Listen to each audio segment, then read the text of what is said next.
So I made something that just charges people to make money off his face. So what I did is I took a Raspberry Pi, well, I took an Arduino, connected it to a Raspberry Pi, connected it to a camera, connected it to Node, connected to Kraken, which is our Node framework, some Bootstrap, some Angular, of course some Braintree. We made it like fully responsive. We made it like fully accessible, right? So it does everything. And it's mainly just so you can see his face while he's sleeping. I might have been slightly over-engineering. It also charges kids for seeing his face. Now I know what you're thinking. I'm an asshole. But I'm actually trying to raise money for his kidneys, okay? I swear, I promise. So, enough about my cat. I travel worldwide, so I travel in quite a few countries. Right now I'm in Dubai. Tomorrow I'll be back in London. But I've noticed everywhere I go, people have the trouble that credit card forms suck. This is actually one that is from, this is a website called Line Standing. It's where you, it's a horrible credit card form. What the website does is it allows you to buy a spot in a queue while, for buying an iPhone. So if there's a big queue at the Apple store, you buy a spot. So you can say, like, the price depends on like the amount of hours you want to get somebody else to stand in line for you. It's a good job. Anyway, it's a horrible website. It's a horrible credit card form. And what I want to talk to you about is things that people shouldn't do when they make credit card forms. Trying to inspire you to do better. Actually, it's not based on any research. It's just things I think you shouldn't do. Now, why is that important? It's important because, any website, any app, any form, any credit card form, the conversion rates on them, like the amount of people that actually click the buy button and the amount of people that actually purchase something is insane. Like this is just some statistics from some pretty big websites. And you can see it kind of varies between like 60 to 80% drop off. So that's 20 to 40% only of the people that come to your website with the intention to buy something actually buy something. So if you make a horrible form, if you make a horrible user experience, we all know that, you're not going to sell anything. That's going to affect your bottom line. That is the URL for that. I'll put the slides up later. So let's inspire you. The first one, and I love this one, is adding a CAPTCHA.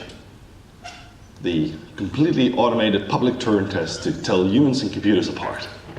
You can see I've practiced that one. It's horrible. It's ridiculous. Anybody who here likes CAPTCHAs? Nobody, right?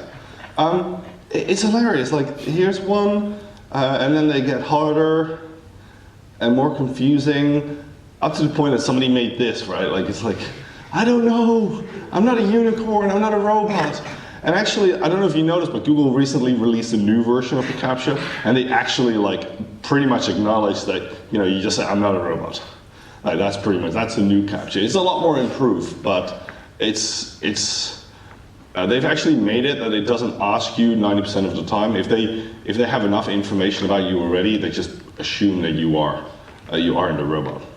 I think we should just rename CAPTCHA. We're just going to rename it from this to this, the completely automated process that causes headaches and anger, right? Like it's like that's a good description of what that does. That's got to work. So number 2. Sorry, my voice was going yesterday and it's going even faster today. Yeah.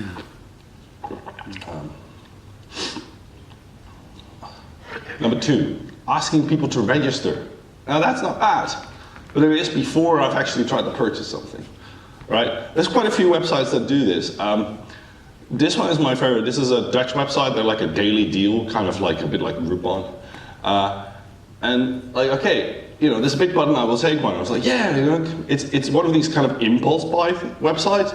So you click on the I will take one, and then you're presented with a big form. So that's like sorry, wrong button. New clicker.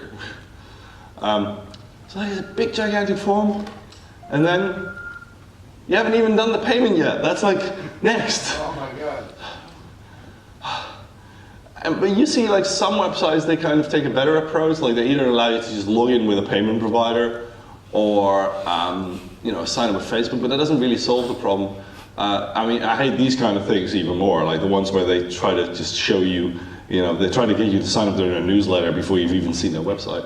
But the ones that do it better. So this is Walmart, and they actually have a little button there which says like continue as a guest. Which means you can continue, you can start adding stuff to your card, you can start adding your credit card, and only if you actually finish your transaction do they have you set up an account. Crate and Barrel, another US company, same thing. Home Depot does something similar. Gerber. And of course, this is especially important on mobile, right? Like on mobile, I don't want to fill in like a million things because I'm on a limited device, right? I have limited input capabilities. I don't want to fill in like a million different things. So the less you can ask me, the better.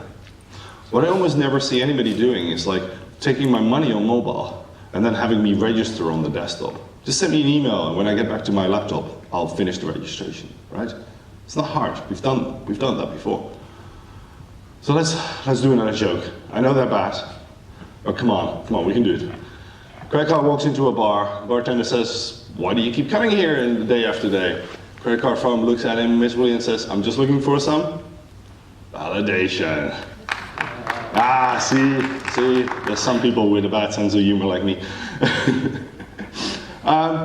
Yeah, it's like the next one. It's like you don't detect the credit card type. If you look at credit cards, like they're quite simple. Like you have pretty much like you can kind of decipher how they work.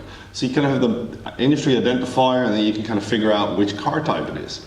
So this is actually just from Wikipedia. You can just pretty much figure out like, okay, which industry it is. That's not really important, but what matters more is like, well, you can just see like American Express, they start with 34, 37. Visa starts pretty much with the 4 and these sets. MasterCard 51 to 55. You can do this. Of course, this is like blatantly copied from Wikipedia. This is not hard. Like you can find this. And still, like websites, they kind of go and ask you what the credit card type is. This is Dell. This is a big company. They're still asking you, like, okay, what's the credit card type? And then it gets worse. Like, okay, this is drugstore.com, same thing. And then we've started inventing these kind of user interfaces where you have to like, this looks like it might detect it automatically, but it doesn't. You need to click on the image. Same thing here, like they show all the types, but you can't click on them. You need to do a drop down. Like the interfaces we invent for this are amazing. Another one, little radio buttons. Of course, radio buttons are used everywhere. This one, I swear this was my cat ordering something. This one is amazing. It does auto detection of the credit card. So if you fill something in that form, it automatically detects the credit card type, but then you can still select another credit card type by clicking on one of the images. Why would you ever want to do that? That's like, it's like they don't trust their own algorithm to figure out what the credit card type is and allow you to override it. It's amazing. And it's not hard to do this yourself. Like, I know that there are plenty of solutions for mobile, there's plenty of solutions for web. This is just a web one. It just validates the card type for you, and it actually just figures out what the card type is for you.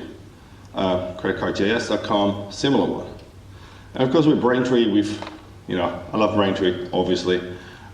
We do similar things. This works for us on mobile and on web. You just type in a credit card and it automatically figures out the type for you the moment you start typing. So that's a Visa, that's an Amex. Number 3, CB Who. Who here knows what is the card called, the 3-digit code on the back of your card called? Yeah, CVV, you'd think, right? That's not quite true. They're all called something else. And they actually also appear on different sites. If you have an Amex, it's actually called the CID and not a CVV. And I think even we'll come to that in a moment, they all have different names. But to explain that, we've all started like inventing these little user interfaces where we start doing like little bubbles and pop-ups to kind of explain to people like where they can find this. And then like little images to explain it. Actually, let's see if that's still there now. I love this one. CVV is a 3 or 4 digit code embossed or imprinted. Nobody cares if it's embossed or imprinted, right? Like, it's printed on the front or the back. It doesn't really matter if it's embossed.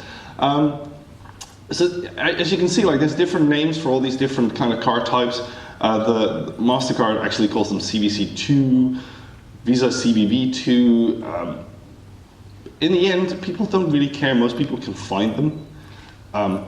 There's some great like little things to allow you to kind of like do a sort of skeuomorphic design, which isn't very popular these days, but it kind of helps people to kind of try and find where to find the right details.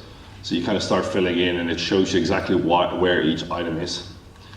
This is another example. This one really lets you fill it in on the card, and then it kind of starts to fill in what the card type is, and it tells you like to flip over the card. So it kind of tries to match as much possible with your actual card where to find these details. This is another one that I didn't have time to include. Of course, we do the same thing. Like you start typing a Visa, it actually tells you it's a CVV. You type in American Express, we tell you it's a CID.